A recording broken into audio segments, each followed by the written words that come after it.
Okay, so first we have to know normal or the simple de Sauty bridge. This is the de Sauty bridge. You can see the de Sauty bridge and its phasor diagram.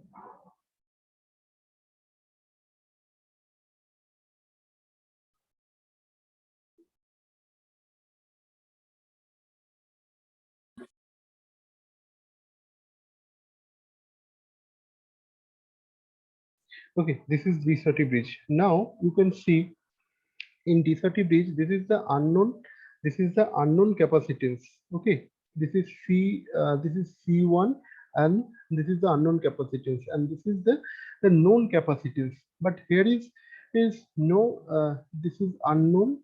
Okay, and this is here is no resistance is there. Okay, and this is only resistance opposite arm. This is resistance R3, and this is resistance R4. There is no extra resistance is added for the capacitance, but in your in modified de Sauty bridge, you can see there is the extra another capacitor also added here. So this is very easily we can find out the unknown capacitance value of the unknown capacitance by means of this R3, R4, and C2. Okay, and the phasor diagram also easy. But in case of modified de Sauty bridge, which you can see in your modified de Sauty bridge, is you can see there is another extra resistance also there, and not only extra resistance is there, that is R1, a capital R1, another small resistance which is incorporated with the C1, because if every plate I from this basic idea you have to share this. If this is a capacitor, then also it has some resistance because it is opposing the flow of current. And you can see this is the coil, this is the coil. Okay, so each coil for each turn there is also a capacitance value. Okay, so this is the turn N1 and this is the N2, but within this two coil, this is N1 coil and this is the N2 coil. These two turn, within this there is an insulation, there is the insulation.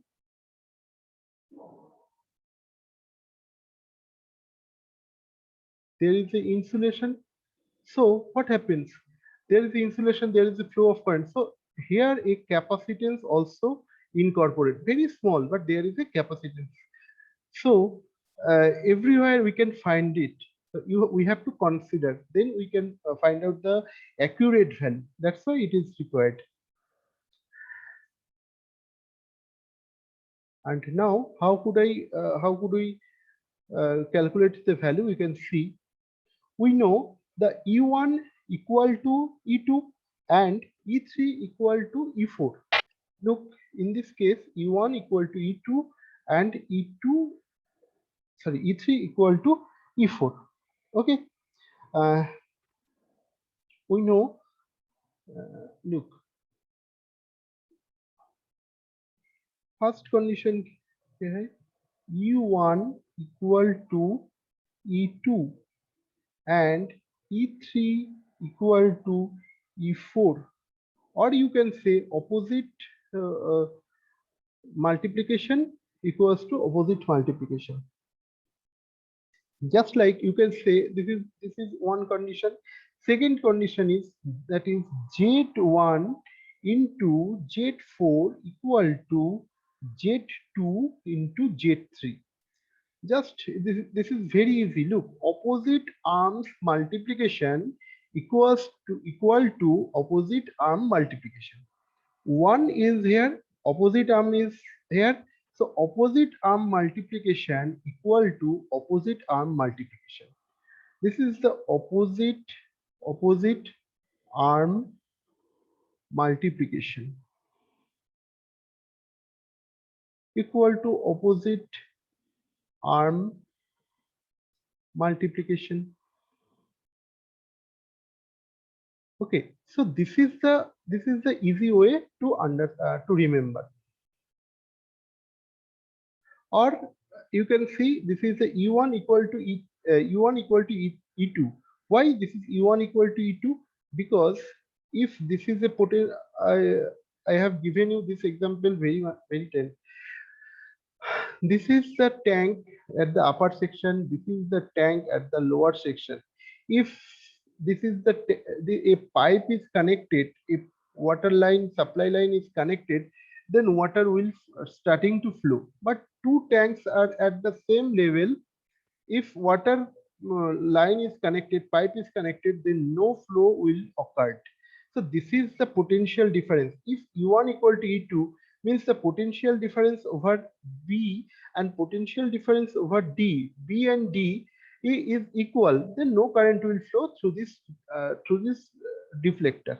This is the common rules, and in this way we can remember. We have to remember are in some pictorial or some visualization process, but in this measurement, in this calculation, uh, you can't find any visual effects. So in this way we can remember this. Now as we get it, then u1 equal to e2 means u1 equal to e2 means we can find I1 equal to I2, because if potential difference is same, then current also same, because in this way same current will flow, because this is going through here. U1 equal to E2, U1 equal to E2, then I1 equal to I3, I1 equal to I3, I1 equal to I3. So that's why here you can find this is not given I3, rather it is given I1, because same potential, no, here is no potential difference, only potential difference is over A and C. That's why this current, same current will flow. And here also I2 equal to I4, I2 equal to I4, and that's why here also no I4 is given, only I2 is written, because I4 equal to I3. So this is very much easy. Now we can find, and the potential drop at the BC, potential drop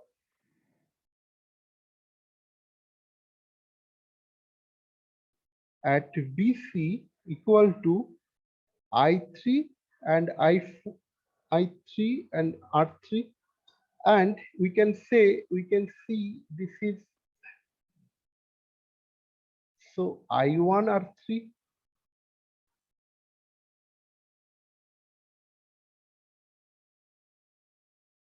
okay. Same way, in the same way at the DC, that is I4 equal to R4. So we can write I2 over here. So I2 R4. And now as this is occurred, the Z1 Z4 equal to Z2 Z3. A Z1 multiplied Z4 equal to Z2 multiplied Z3. So we can write over here, one Z1 value of each Z1 Z J omega C1, that is the value of Z1, into multiplied by R4, because only R is there, so impedance is only R4, equal to Z2 also a capacitive value, so we can write J omega C2 multiplied by R Z3 means that is the R3, only R3. Okay, this is the equation. So from this equation we can nullify this j omega, so only c1 and c2 is there, so we need c1. So c1, 1 by c1 equal to 1 by c2 into r3 by r4, that is the equation. So I need not denominator, I need just numerator, so I have to just change it, just come to here and it is coming here. So we can write that is R4 by R3 into C2 equal to C1. So we can write C1 equal to C2 into R4 by R3. So this is the formula of finding out. I am writing over here clearly in the another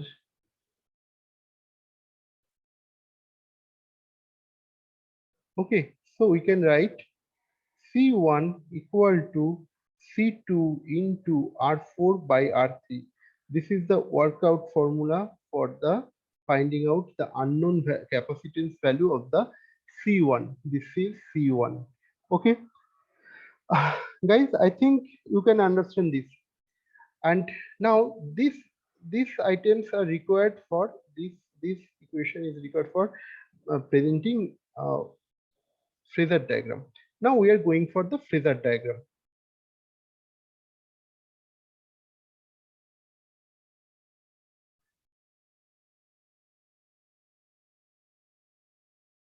Just 1 minute.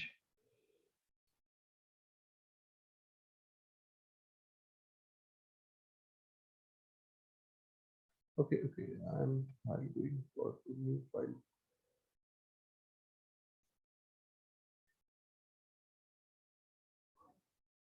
Okay, now we are going for the phasor diagram of D Shorty bridge, but this is the normal D Shorty bridge. Okay, we know that if there again remember if there is a resistance, then this is voltage and this is current I, this is V. If there is a inductance, then it will coming I, sorry. This is actually this is for capacitance. Okay, just do it. If there is a capacitance, there is a I V. If there is a inductance, then it is I, this is V. Okay, so this is the basic term. Or if you go for the I as a reference, look, this is the V as a reference, V as a reference, V as a reference. But if you get the I, then what happens? I is reference, I is reference. Then this is V, or you may say this is I.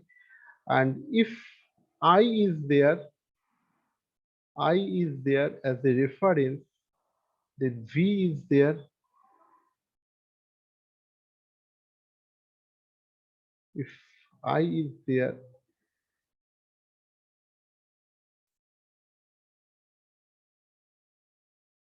then V is there as a refer. If I is there as a reference, then V is there for inductance. Okay, this is the phasor diagram, simple rules. And now we are going for the diagram. Now, first we find out this is the I current. So first we are drawing the first current is I. First current is I. Look, this is I. We are drawing the first current. This is the reference I1. And now we have to draw it's the potential difference, that is I1 R1. Where is, because it is going to I1, and the potential difference, that is E means, that is E1, that is I1 R1. So what happens? We know E1 means 1 by j omega C1. So this is the E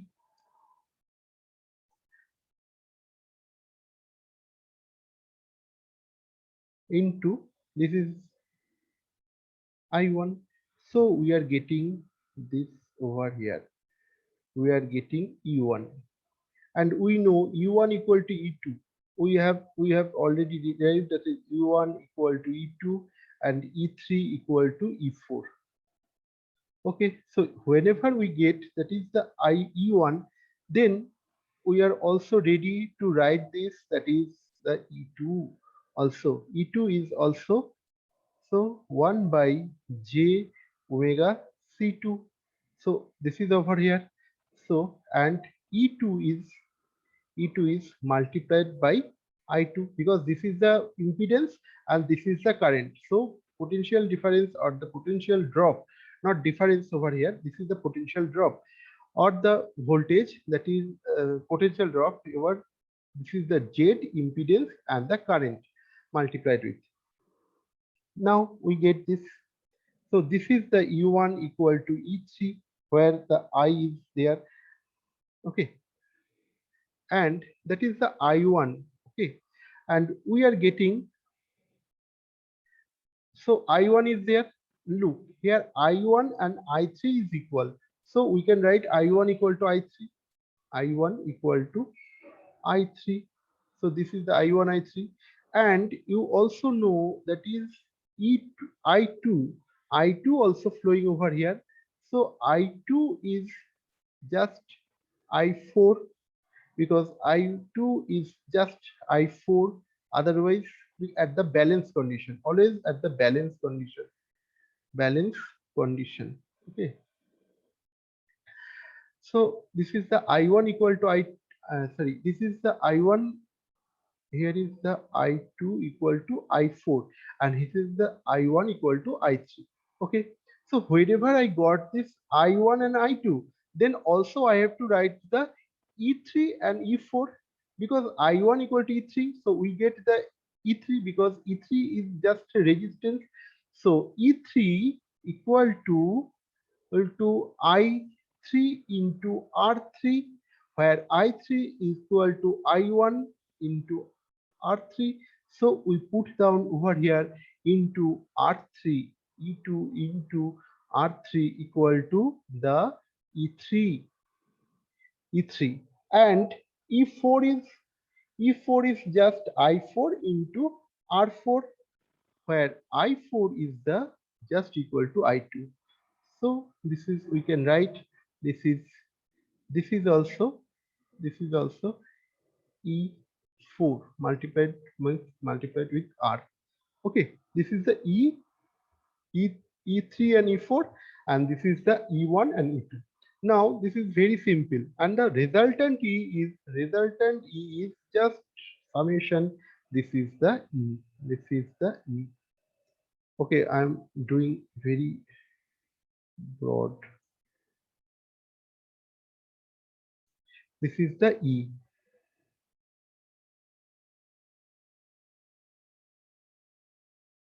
You can find this is E. So this is the phasor diagram of de-Sauty bridge. This is the very simple form. And now we are going for the modified de-Sauty bridge. Okay. Now we are going for the modified de-Sauty bridge. I'm going to the copy of picture and now okay. Look, this is the modified de-Sauty bridge. In this modified de-Sauty bridge, we can find another resistance is there. Look, another resistance is also there.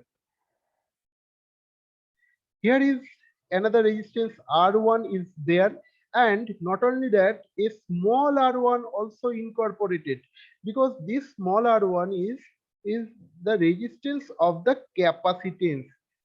Likewise, for the C2 capacitance, there should be the R2, a small resistance which is incorporated with this C2, and another resistance R2 is also incorporated over there. This is another resistance.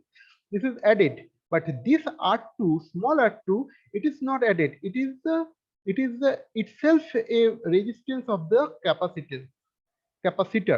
It is the resistance of this capacitor C2 and the small r2 is the resistance of the capacitor C1. This is the value and this is the added things. Whenever we get this, then our circuit became quite complicated. But it is if we go for step by step, then it is easy. Now, what is this? Is modified de-Sauty bridge.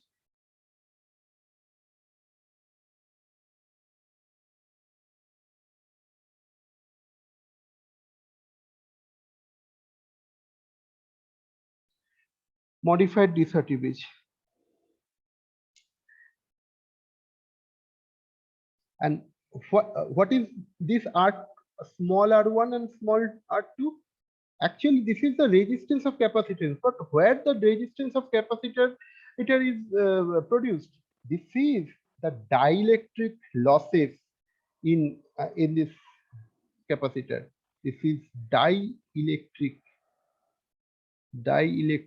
losses.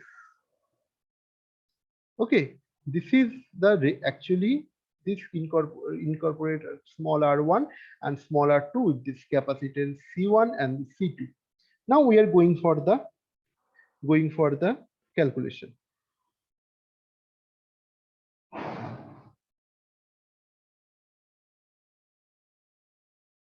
Look, whenever we go for calculation, just remember the opposite rules.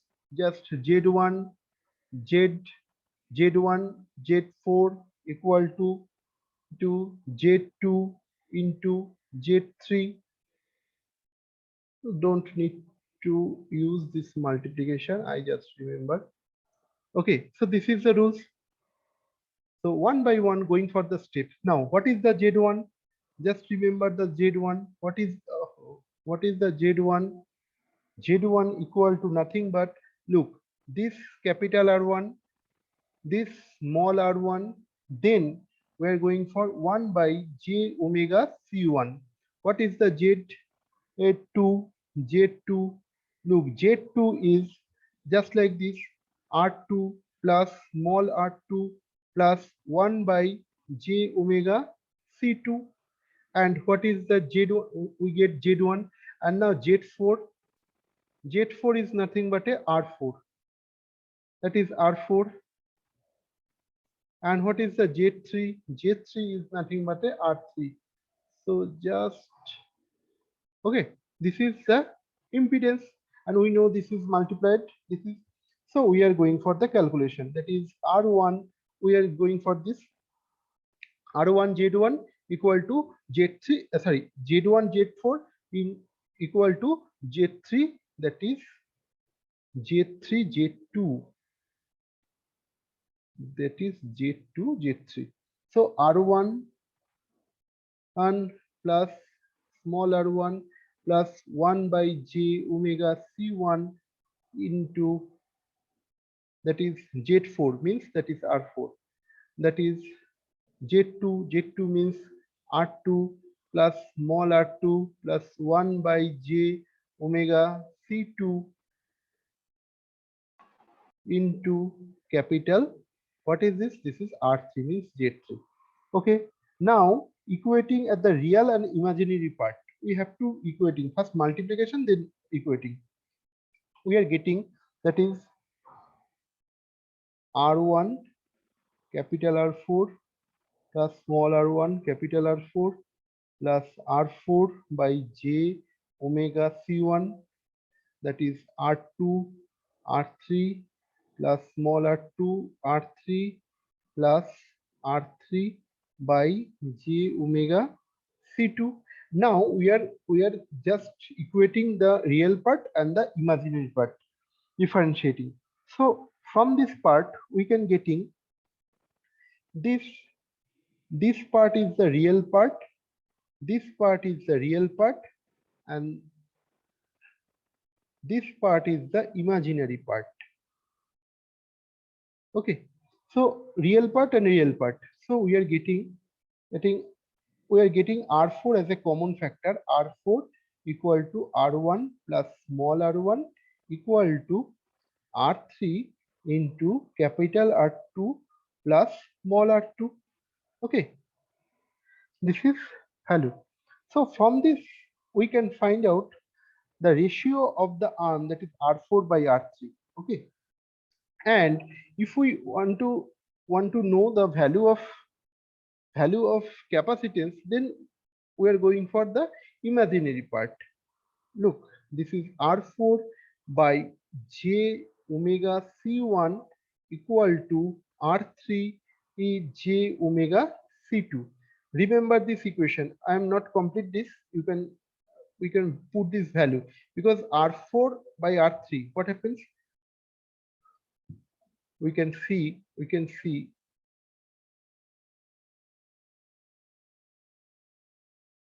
look, this R4 by R3, what is coming?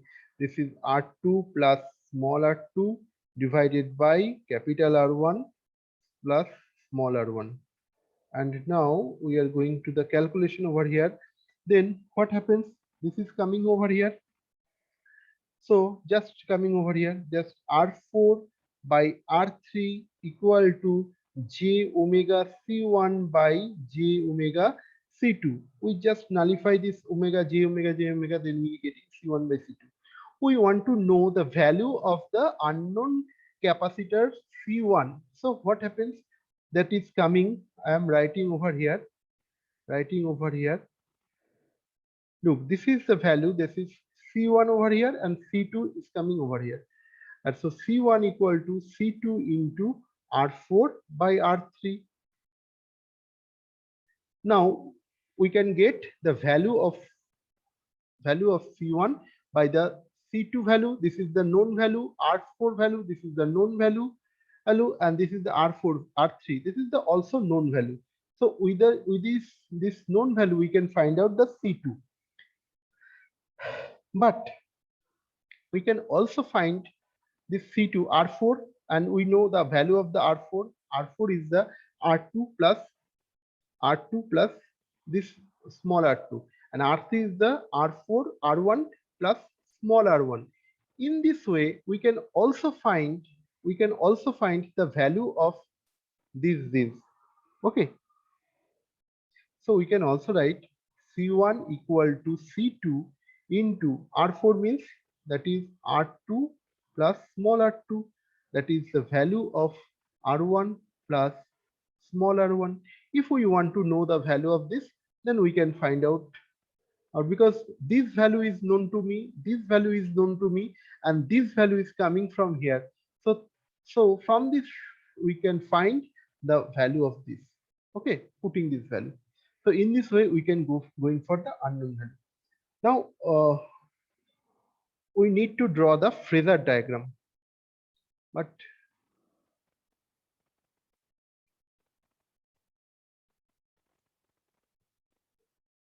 now we're going for the drawing the phasor diagram. We know first I'm doing fast because time is quite less. First, step one. But which one is reference? Reference over here I1. First, current is reference, taking reference, and this is the I1. So I am taking the reference I1 over here. Then we know the I1 R1. This is the potential difference for this area. This is the potential drop for this area. So this is the R1. So this is in the phase, and this is small r1, this is also in phase. So we are just going to do this, which one are the phase. So this is the I1, so this is the R1, sorry, this is the small r1 into I1, and this is the capital R1 into small capital I1. Okay, this is short because small resistance, this is quite bigger because this is the quite bigger resistance. Okay, and in this way whenever we find it, then we can also, I have to find there is a capacitance also. So we have to find out the potential drop over this capacitance, but this is the capacitance, so we know this is not in phase, this is lagging by the, as this is voltage, this is I1 and capacitance, so this is j omega C1. So we have put it in this way. We can look whenever we know that is U1 equal to E2, U1 equal to E2. So everything will be same, just like I am writing this, everything will be same. This is for the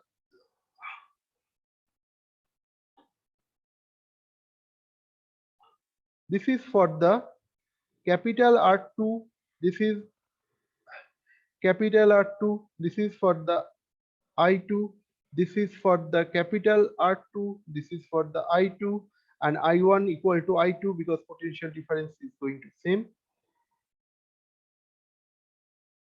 And this is also I2 by j omega C1. Okay.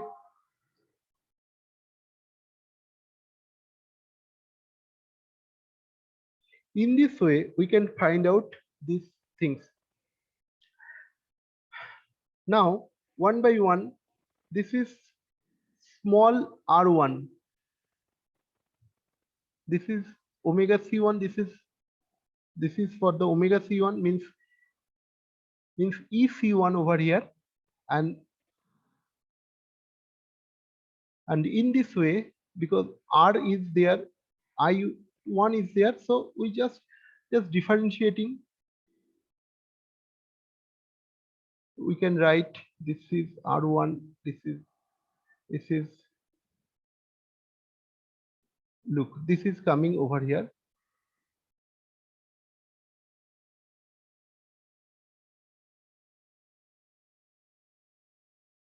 I2. Okay, and now same way, now we have to find out the resultant.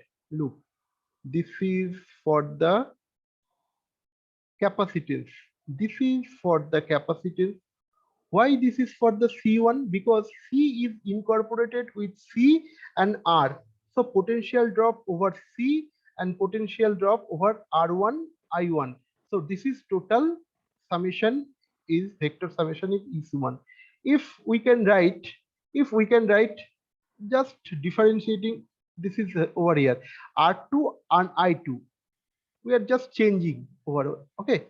So we can find same way,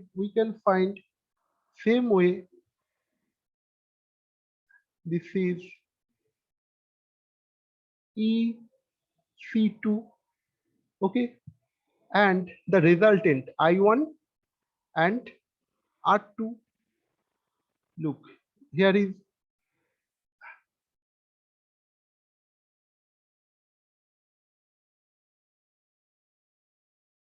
so total we get, that is E1 equal to E2, okay, because this is I1 R1, this is I1 R2 over here. So this is total E1 and E2, means total E1 in E2, because E1 is incorporated with these three, and so here is the E3 and E4, because there is no capacitive component, so there is no capacity, so this is a straight line, and so total summation is here, because this is for the E1 E2 and this is for the E3 and E4. So for this the resultant will be for these components and these components. So we have to draw over here. So this is the E, means total potential drop over this. So this is the phasor diagram of the D-Schottky bridge. So guys, step by step, we just remember this. Means where is R1, R2? Just like this is R2, I1, I2. So just small gap is there, because we have to differentiate this. You can equate this, you can differentiate whatever may be. Because balance condition, there is a same current and same potential drop is there.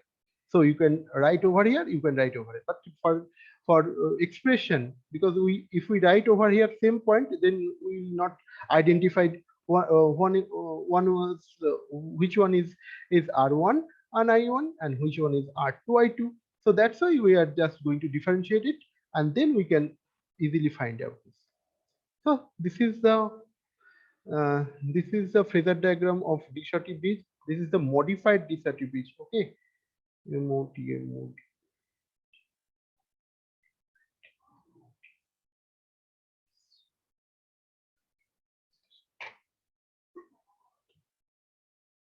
This is the modified D-Schottky bridge.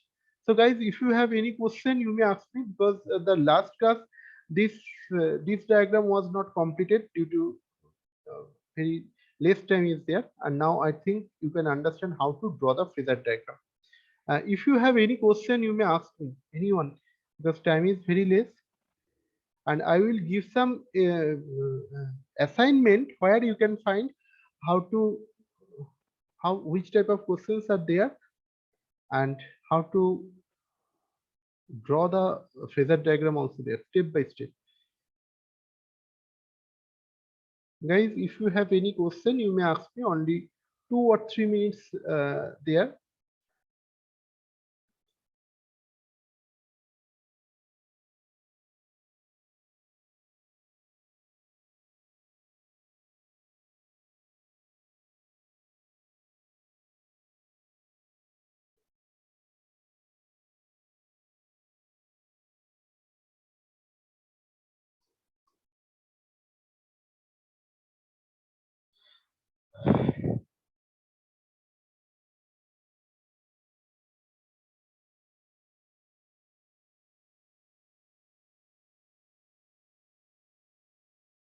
And I want to say something.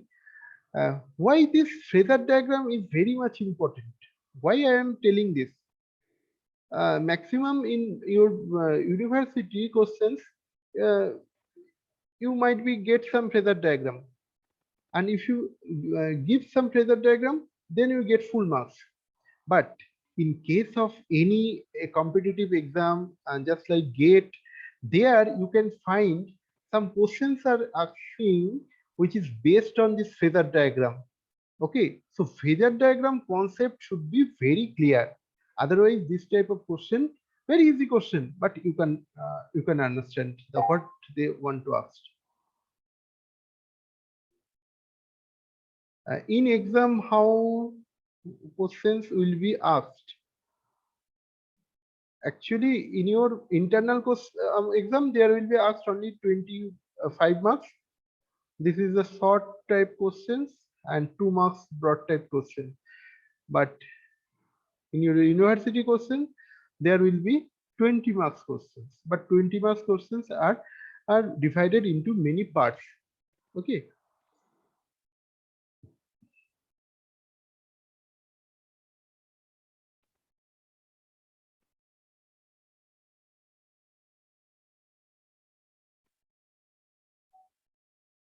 Or any other questions? No, sir. Okay. And after 1 class or 2 class, I will go for the instrumentation, because almost measurement part is over. Only the some notes will be given, and which is very easy, and then I will explain it also. That is linearity, range, span. Okay, this is only theory based questions.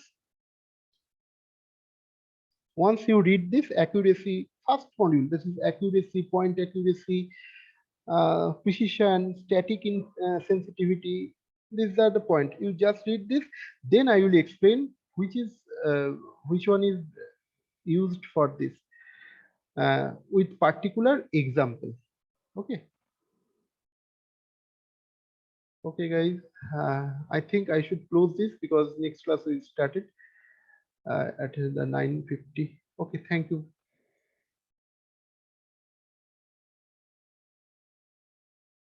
Thank you, guys.